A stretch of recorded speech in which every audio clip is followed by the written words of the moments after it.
যখন মাইয়েতকে কবরে শোয়ানো হয় তখন সে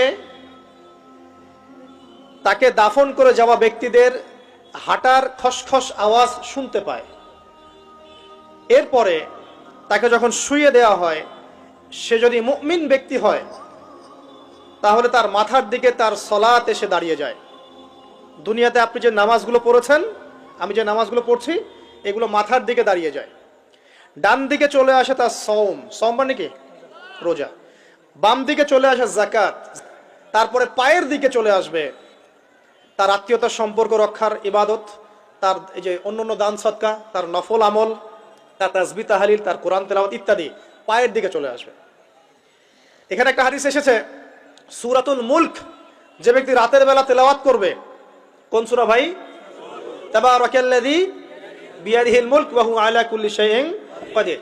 এই সূরা যে ব্যক্তি রাতের বেলা করে তেলাওয়াত করবে, ইনশাআল্লাহ সূরা মুলকও কবরে তার সাথে থাকবে এবং কবর আযাব থেকে সূরা মুলক তাকে বাঁচাবে ইনশাআল্লাহ। আমি বুঝাচ্ছি যে কি অবস্থাটা হবে। এবার দুজন ফেরেশতা মাথার দিক থেকে আসবেন, আসতে চাইবেন, সালাত বলবে এখান দিয়ে আসা যাবে না, এদিক দিয়ে আসা যাবে না। ডান দিক দিয়ে আসতে চাইবেন, এদিক দিয়ে আসা যাবে না। বাম দিক দিয়ে আসতে চাইবেন, যাকাত বলবে এদিক দিয়ে আসা যাবে না। পায়ের দিক দিয়ে আসতে চাইবেন, আমলগুলো বলবে এদিক দিয়ে আসা যাবে না। তারপরেও তারা আসবেন, চোখগুলো হবে নীল এবং কালো বর্ণ, নীলাপ চোখের কালো। মুনকার নাকি? উঠে বসিয়ে দেওয়া হবে। এবার তিনটা প্রশ্ন। প্রথমে প্রশ্ন হচ্ছে কি, মান রব্বুক, তোমার রবকে? তখন মুমিন বান্দা বুক ফুলিয়ে বলবে রব্বি আল্লাহ, আমার রবকে আল্লাহ। পৃথিবীতে যে ব্যক্তি আল্লাহর সাথে শিরিক করে নাই, আল্লাহ তাওহীদের উপর থেকেছে এবং তার উপরে মৃত্যুবরণ করেছে, ইনশাআল্লাহ সে ব্যক্তি এর উত্তর নির্দ্বিধায় দিতে পারবে ইনশাআল্লাহ। আর দুনিয়াতে যে বা যারাই আল্লাহর সাথে শিরিক করবে, আল্লাহর সাথে শিরকের পাপে লিপ্ত হবে, ওই অবস্থায় মারা যাবে, তাওহীদের উপর থাকবে না, কোশ্চিন কালেও মান রব্বুক উত্তর দিতে পারবে না। তারপরে প্রশ্ন হয়ে যাবে মা দিনুক, তোমার দিন কি ছিল? মুমিন বান্দা উত্তর দিবে কি, দিন ইয়াল ইসলাম, আমার দিন ছিল ইসলাম। এখানে শুনে রাখেন, পৃথিবীতে যারা ইসলামকে পরিপূর্ণরূপে পালন করবে তারাই এই উত্তর দিতে পারবে ইনশাআল্লাহ। যারা ইসলামকে ঠাট্টা বিদ্রুপের হাসি তামাশার পাত্র বানিয়েছে, মন চাইলে কিছু করি, মন চাইলে কিছু করি না, সহজগুলো একটু আমল করি, বাকি কিছুর আমল ধারি না, হ্যাঁ, নামাজ পড়ি, সুদ ছাড়তে পারি না, ঠিক আছে, বছর বছর ওমরা করি, এদিকে ঘুষ দুর্নীতি ছাড়তে পারি না, ইসলামকে ঠাট্টা তামাশার পাত্র বানিয়েছে, এরা কোশ্চিন কালে উত্তর দিতে পারবে না মা দিনুক, দিনে পরিপূর্ণরূপে ইসলামে প্রবেশ করতে বলেছেন আল্লাহ রাব্বুল আলামিন। যারা পরিপূর্ণরূপে ইসলামে প্রবেশ করবে এবং ইসলামের প্রতিটা মৌলিক বিধান মেনে চলবে, ইনশাআল্লাহ তারা এর উত্তর দিতে পারবে। এরপরে আসবে তৃতীয় প্রশ্ন, নবী সাল্লাল্লাহু আলাইহি ওয়াসাল্লামকে দেখানো হবে। যখন দেখানো হবে তখন সূর্য যখন ডুবে যায়, যে দৃশ্যটা আমরা দেখতে পারি না, ওই দৃশ্যটা ভেসে উঠবে এবং মুমিন বান্দা অস্থির হয়ে যাবে, বলবে আমাকে ছেড়ে দাও, আমি নামাজ পড়বো। সুবহানাল্লাহ। তার কারণ তার কাছে মনে হবে যে আসরের ওয়াক্ত হয়ে গেছে, আসরের ওয়াক্ত হয়ে গেছে, আসরের ওয়াক্ত চলে যাচ্ছে, আমাকে নামাজ পড়তে হবে। চিন্তা করেছেন? ওই যে একটা হাদিস আছে না, যে 7 শ্রেণীর মানুষকে আল্লাহ রাব্বুল আলামিন আরশের ছায়া দিবেন। তার মধ্যে এক শ্রেণীর মানুষকে, যার অন্তর মসজিদের সাথে ঝুলে থাকে, তার মন মসজিদের সাথে ঝুলেছিল, এই সূর্য ডুবে গেল বলে আমাকে ছেড়ে দাও, আমি নামাজ পড়তে যাব। তখন ফেরেশতারা বলবেন তোমাকে নামাজ পড়তে দেয়া হবে, তবে তার আগে তুমি এর উত্তর দাও। কি উত্তর? এই ব্যক্তির দিকে তাকাও। তখন নবী সাল্লাল্লাহু আলাইহি ওয়াসাল্লামকে দেখানো হবে, সাল্লাল্লাহু আলাইহি ওয়াসাল্লাম দরুদ পড়বেন। বলা হবে যে এই ব্যক্তির সম্পর্কে তোমার কি ধারণা? মান হাযা রাজুল বুইসা ফীকুম, এই ব্যক্তি কে, যাকে তোমাদের কাছে পাঠানো হয়েছিল? মুমিন ব্যক্তি নির্দ্বিধায় বলে দিবে যে তিনি হচ্ছেন আমার নবী মুহাম্মদুর রাসূলুল্লাহ সাল্লাল্লাহু আলাইহি ওয়াসাল্লাম। দেখুন, পৃথিবীতে যে বা যারাই নবী সাল্লাল্লাহু আলাইহি ওয়াসাল্লামের সুন্নতের উপর আমল করবে, ইনশাআল্লাহ সে তার উত্তর দিতে পারবে। দুনিয়াতে যারা নবীর সুন্নতের 5 পয়সা পরোয়া করছে না, তার আদর্শের 5 পয়সা দাম দিচ্ছে না, তারা কোশ্চিন কালে উত্তর দিতে পারবে না। নাম হতে পারে আব্দুর রহমান, আব্দুর রহিম, নবীর সুন্নতের ধার ধারে না, তারা উত্তর দিতে পারবে না। তো নবীর সুন্নতের গুরুত্ব কত গভীর, এটা আমাদেরকে এখান থেকে বুঝতে হবে। তাই প্রিয় যুবক ভাইরা, মুসলিম ভাইরা, আমাদের জীবনটাকে নবীর আদর্শ এবং সুন্নতের ঢেলে সাজাতে হবে। সকাল থেকে সন্ধ্যা পর্যন্ত প্রতিটা কাজ করবো কার তরিকায়? রাসূলের তরিকায়। নামাজ পড়বো তার তরিকায়, রোজা, সিয়াম, হজ, জাকাত, আমল, মুআমালাত, আখলাক সব কার তরিকায়? নবী সাল্লাল্লাহু আলাইহি ওয়াসাল্লামের তরিকা অনুযায়ী ইনশাআল্লাহ। আল্লাহ পাক তৌফিক এনায়েত করুন, আমিন। এবার ফেরেশতা দুজন জিজ্ঞাসা করবেন অবাক হয়ে যে তুমি কিভাবে এটা জানলে, তুমি কিভাবে এই তিনটা প্রশ্নের উত্তর দিতে পারলে? কারণ বেশিরভাগ মানুষ তো উত্তর দিতে পারবে না, বেশিরভাগ মানুষই এই উত্তর দিতে পারবে না। কারণ কিয়ামতের মাঠে 1999 জন মানুষ জাহান্নামে যাবে, নাউজুবিল্লাহ।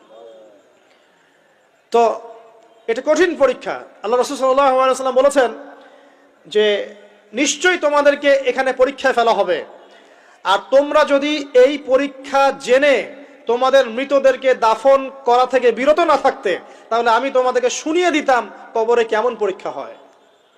মানে যদি আমরা শুনতে পারতাম যে কবরে কেমন পরীক্ষা হয়, আমরা ভয়ে আমাদের মৃতদেরকে দাফন পর্যন্ত করতাম না।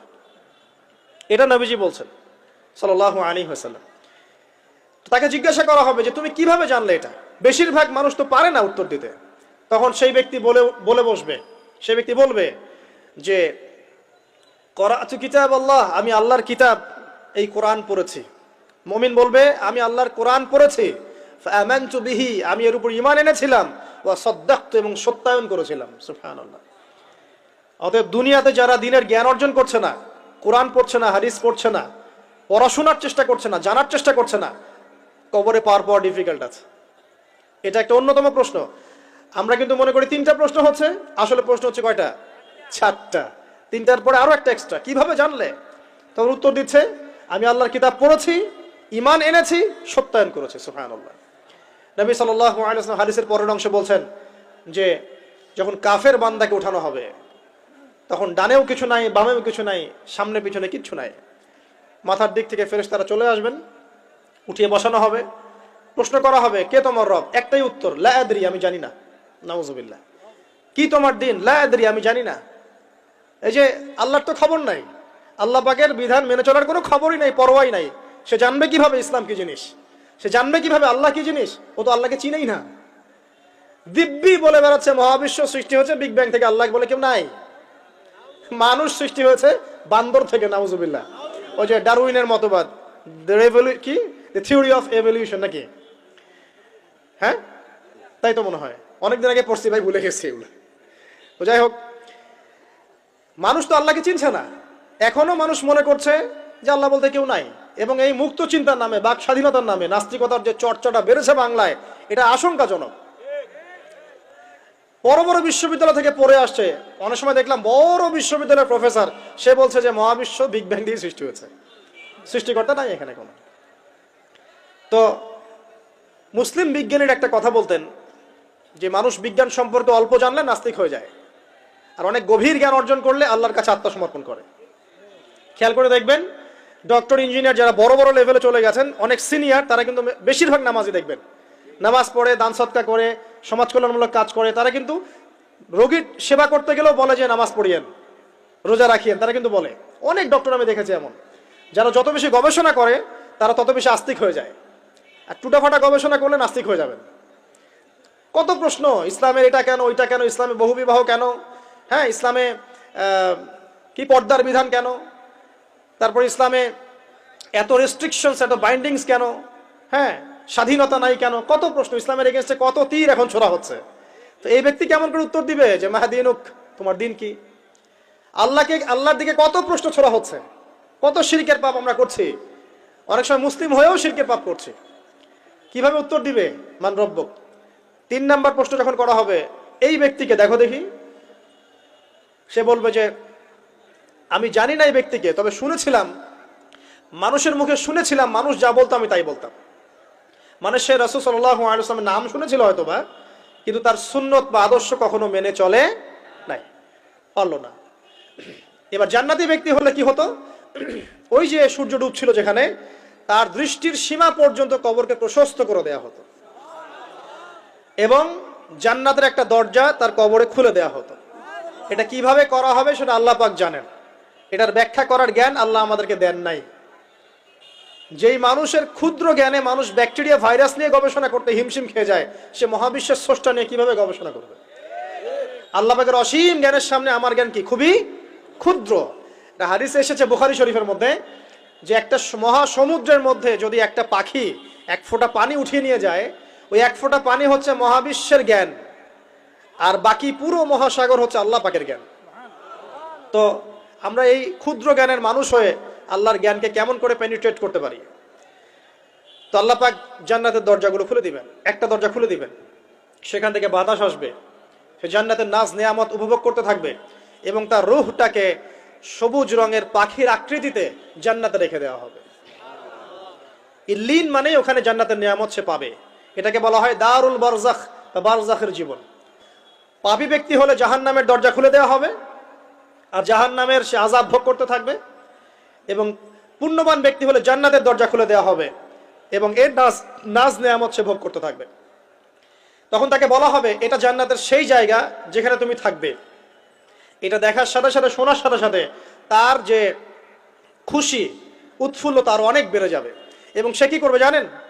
সে পৃথিবীতে ফিরে আসতে চাইবে। সে বলবে আমাকে আমার পরিবারবর্গকে জানাতে দেন, আমাকে আমার পরিবারবর্গকে জানাতে দেন যে আমি ভালো আছি। তখন ফেরেশতারা তাকে বলবেন যে এটা সম্ভব না, তোমার এবং তাদের মাঝে দারুল বারজাখ আছে, তুমি এটা ভেদ করে যেতে পারবে না। তখন তার আত্মাটাকে ইল্লিনে দেওয়া হবে, একটা সবুজ পাখির আকৃতিতে জান্নাতে ঘুরে বেড়াবে ইনশাআল্লাহ। আর যদি জাহান্নামী হয় তাহলে যে বললাম দরজা খুলে যাবে, জাহান্নামের মর্মান্তিক আযাব তার দিকে আসতে থাকবে, কবর সংকুচিত হয়ে আসবে এমন ভাবে যাতে তার বাম পাজর ডান পাজরের ভিতরে এইভাবে ঢুকে যাবে। নাউজুবিল্লাহ।